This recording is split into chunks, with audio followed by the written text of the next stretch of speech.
हाथी और बकरी की कहानी। एक जंगल में एक हाथी और एक बकरी रहते थे। दोनों बहुत पक्के दोस्त थे।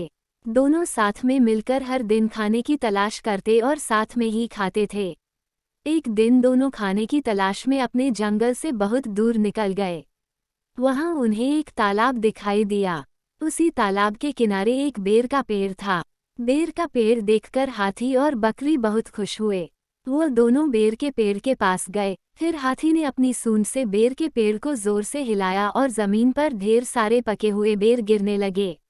बकरी जल्दी जल्दी गिरे हुए बेरों को इकट्ठा करने लगी। संयोगवश उसी बेर के पेड़ पर एक चिड़िया का घोंसला भी था, जिसमें चिड़िया का एक बच्चा सो रहा था और चिड़िया दाने की खोज में कहीं गई हुई थी। बेर का पेड़ जोर से हिलाने के कारण चिड़िया का बच्चा घोंसले से बाहर तालाब में गिर पड़ा और डूबने लगा।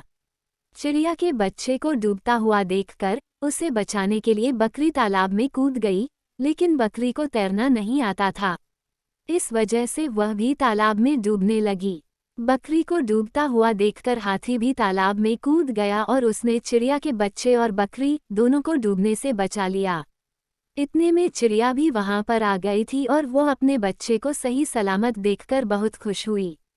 उसने हाथी और बकरी को इसी तालाब और बेर के पेड़ के पास रहने के लिए कहा।